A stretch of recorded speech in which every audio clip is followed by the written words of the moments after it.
after losing last game in the 2025 season. This Charlotte Christian team is tough. They're disciplined. Coach James does a good job of getting those guys ready to go. They're well coached. They got good size, and I think we all know about that running back they have, Jamal Rule. That's the Nebraska commit. So we got our hands full. We're familiar with them. We went over there last year and was able to pull out a big win for us, but we got to be able to do it again, man. This is a tough, gritty group that's coming in this place, so we got to make sure we're on our A game and that we prepare well this week to get the job done. And, we've been talking to our kids about it all week long. This is an important game for us individually, just to kind of get us back on track and get that bad taste out of our mouth. We want to kind of get back to independence football and just get us steering back on the right track. Everything we want is right in front of us, but we got to take care of business this Friday. Overall independence as a team, it's a very similar team than they were last year. Obviously, they run the football very effectively. They have a new quarterback this year, so a little bit of a different dynamic. And obviously, the thing that sticks out about those guys is just their overall team speed.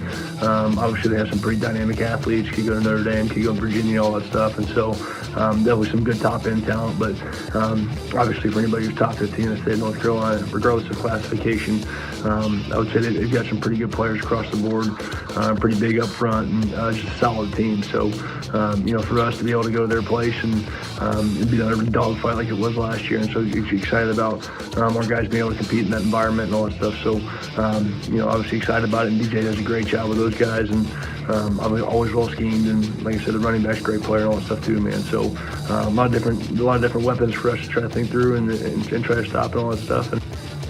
Be a great matchup, and of course you can catch the full game right here. Yep, our Bayhagel Sports Game of the Week. All right, we have more to come on Varsity Spotlight, including highlights from the courts and the pitch.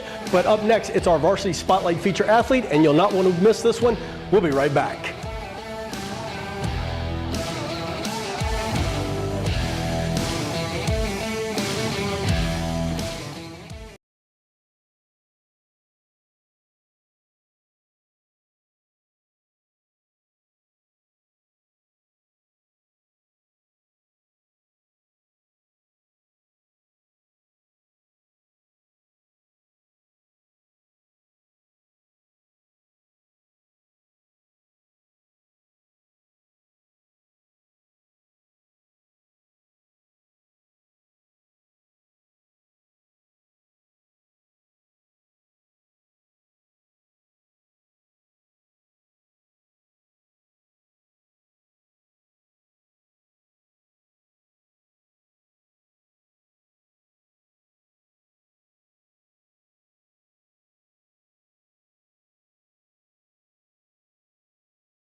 Charlotte.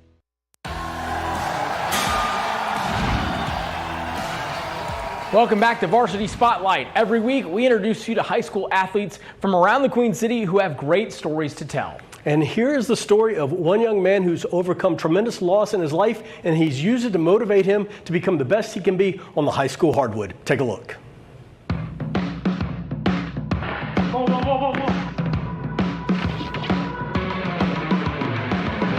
My name is Maverick Ball. I am a senior at Northwest Christian.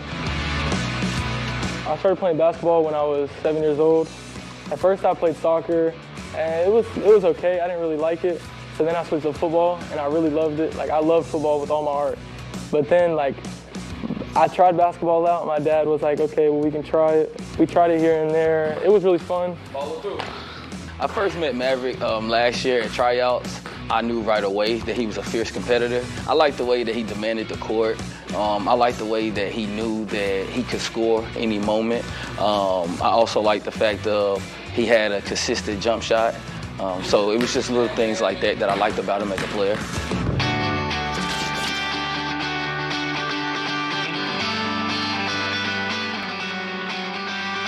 Growing up, I have two brothers named Ezekiel and Malachi. One's blonde and one's brown. I live with my grandma. I've lived with them since I came home from the hospital because my dad had me at 15. That was the best opportunity I could have had, and I fully appreciate it. I had a great relationship with my dad throughout all of my childhood. He was there for every moment, every second. Jordan, Maverick's biological father, was an amazing ball player. Jordan coached him with football and basketball. And of course, as a mom, I was way more wanting him to play basketball than football. So it just kind of worked out that his passion is for basketball and he excels at it.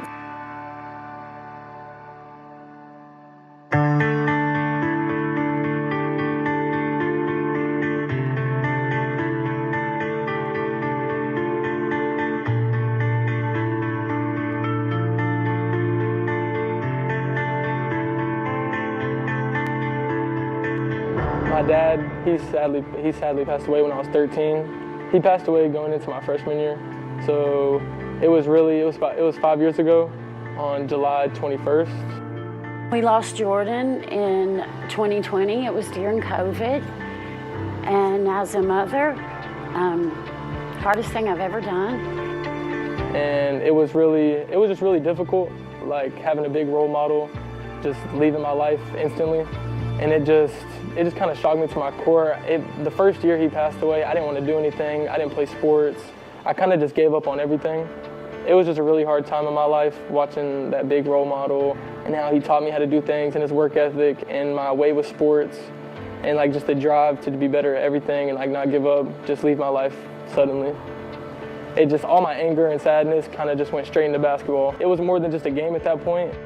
To watch him throw his heartache into basketball was pretty beautiful and amazing to watch.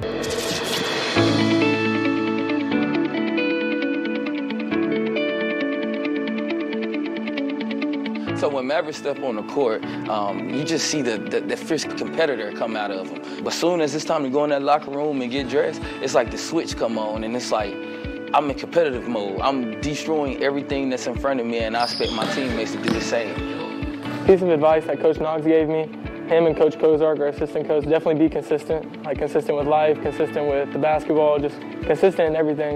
The NBA is my dream.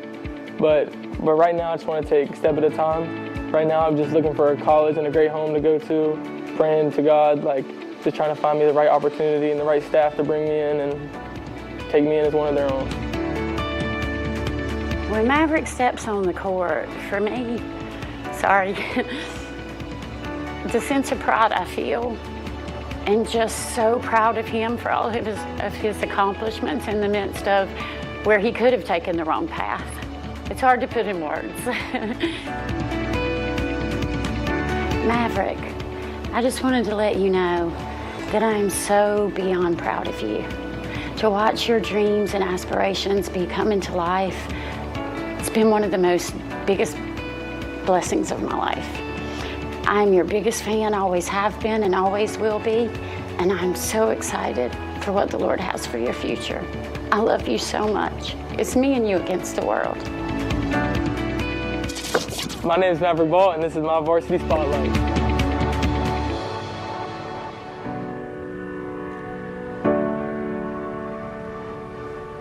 Wow, that was just really good story. I mean, for a high schooler just in 2020, that year was already really hard for most students in that time frame. But to lose your father as well in the midst of a pandemic, you're not going to school regularly, and be able to bounce back from that, still find some sort of way to have fun playing the sport you love, that's really awesome. Yep, great job and great story. So listen, if you have a story to tell like that, or just a great story to tell in sports high school wise, reach out to us. Social media, go to WCCB Charlotte. We'd love to tell your story. And coming up next, we'll take a look across across the Queen City and surrounding areas. We'll check in on some volleyball and soccer action that took place over the last few days. We'll be right back on Varsity Spotlight. Stick around.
Welcome back to Varsity Spotlight. I'm Jack Taylor. We've already taken a look at some of the action from last week's high school football games, so now let's take a look at some of the other high school sports that get played in the fall. Jeff, what do you got for us? Absolutely. We have highlights from the volleyball courts and the pitch. We start with Hickory Ridge playing host to West Cabarrus. This one was all Hickory Ridge. The Raging Bulls got out to a quick start, winning the first set 25-14. They would win the second by even a larger points difference. That one 25-10. West Cabarrus would make it close to the third set, but it would not be enough. Hickory Ridge wins this one 3 straight sets. Hickory Ridge sits at 5-2 on the season. West Cabarrus currently at 2-4 on the season. All right, next stop, we check in on Chambers playing host to Butler. The Bulldogs came into this one with only 1 loss on the season and 5 wins. Chambers, on the other hand, coming in with a 3-game winning streak they're trying to ride into this next rest of the month. Now, they would not extend it to 4. Butler wins this one 3 straight sets, improving to 6-1 on the season. After that matchup, however, Butler would lose this week to North Meck, and they now sit at 6-2. As for Chambers, they lost to Independence this week and are now 3-3 on the season, trying to course correct. All right, more from the volleyball court. East Meck playing host to Ballantyne Ridge. The Eagles, riding a 4-game winning streak coming into this one, now make it a 5-game winning streak. East Meck would win all 3 sets by double digits. The third set being 25-5. Goodness. East Meck making a strong statement early on in this 2025 season. Ballantyne Ridge would drop to 3-5 after this loss on the road. Tough loss there, but East Meck rolling. All right, let's take another look at one more match from the volleyball court. East Forsyth playing host to North Guilford. The Eagles of East Forsyth came into this one with a 5-1 record, while North Guilford coming in with a 5-2 record. Now, even though they were pretty similar there on the record sheet, the match was one-sided. The Nighthawks of North Guilford dominating this one, winning each set with ease. In the first 2, East Forsyth would not score above 8 points. So it serves to assume that North Guilford now sits at 6-2, and they're going to keep on rolling. All right, let's go from the volleyball courts to the pitch for some soccer action. We start with Marvin Ridge taking on Garinger. The Mavericks of Marvin Ridge coming into this one undefeated, and when this one was over, guess what, folks? Still perfect on the season. Marvin Ridge would get 1 goal each from seniors Cassius McKinnon and Braden Hopi. Geringer getting 1 goal from senior Jace Garrett. Marvin Ridge wins this one 2-1. The Mavericks staying perfect on the season. Marvin Ridge on a roll. Yeah, that's an understatement. Wow, that goal there was amazing. All right, now final stop from our soccer highlights at Sun Valley taking on Cata. This one was a good one going into it. Sun Valley getting 2 goals from senior Angel Garduza and 1 goal each from Dom White and Manny Flores Melchor. Cata now would get 2 goals from Jesse Acampo and 1 more from Elroy Tio Kumo. Add it all up, Sun Valley ekes out a 4-3 win. All right, now back to the gridiron, and it's time for our play of the week for week 2. We had 3 plays up on our website, WCCBCharlotte.com, and our social media. With the votes tallied, our play of the week comes from the battle for the bell. And there was no surprises here after we saw this. We knew on Friday night it was probably going to be it. Concord making the trip to A.L. Brown. This one was all wonders all the way. It started. First touchdown, 90-yard quarterback keeper, A.J. Settles, off to the races, calling his own number. He would not get touched. He had a wide open hole, and no defender's going to touch him. So congrats for our play of the week. Now, don't forget, that is this coming Monday morning on Rising. We will show you 3 more plays of the week, which you can go to our website and vote on. We'll announce that winner next Friday right here on Varsity Spotlight. All right, Jack, you need to take a deep breath there? Absolutely. All right, stick around. We have one more segment to go on Varsity Spotlight, and coming up next, we'll get you ready for week 3 of high school football around our area. Stick around. More Varsity Spotlight coming at you next.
Welcome back to Varsity Spotlight. We are just a few minutes away from kickoff of week 3 of high school football. Week 3 already. You can't say that every week, Jeff. I know, I know. Now, there's not going to be any problems finding good matchups throughout this one, but we're going to start with a big battle between 2 private powerhouses. Charlotte Catholic technically plays in the NCHSAA, but don't get it twisted. They can ball out with the best of them, and that's who they're going to get going up against Providence Day. We saw both teams get big wins on the road last week. Catholic getting a last-minute win over Providence Day's rival in Charlotte Christian, while Providence Day will be returning home after dominating Roseville.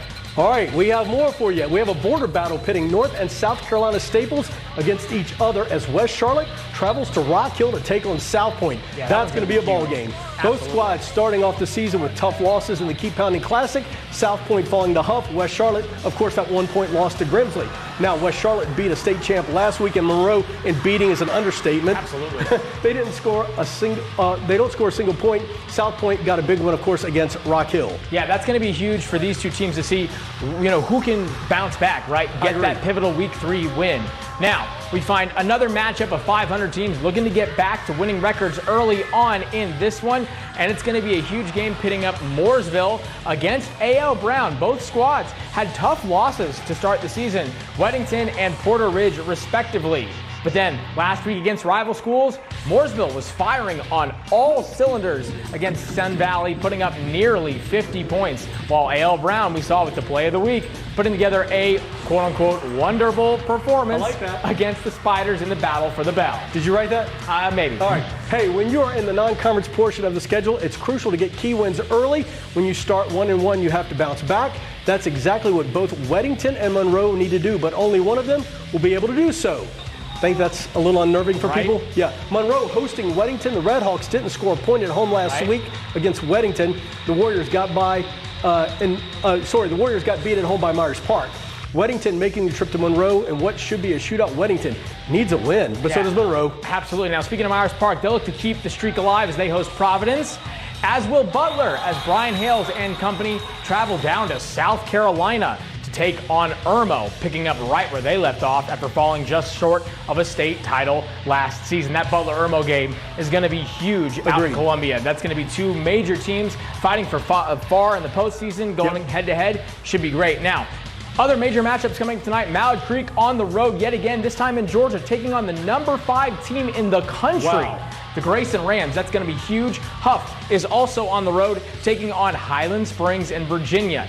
You've got stomping ground. I know that. You've got a couple other big games. Palisades 2-0. They're going to host Clover, a big South Carolina school. Should be a good matchup. You'll see Ardrikell, Marvin Ridge. Those two are really big. Yeah. So you got a lot of big matchups coming up this week. Absolutely. All right, guys. That is it for this week's Varsity Spotlight. Stay tuned for our Bayhickle Sports Game of the Week between Charlotte Christian and Independence. Yeah, now right after that, you can stay with WCCB. We're going to bring you all the scores and highlights from those games that we talked about, right? These big matchups, AK and Marvin Ridge. You're going to see CSD, Forest Hills, a lot of big games as we get right into the meat of the non-conference schedule. Yep, the Blitz, 10:30 right here on WCCB. Actually, 10:15. There you go, a little bit earlier now. We'll see you a little bit later tonight.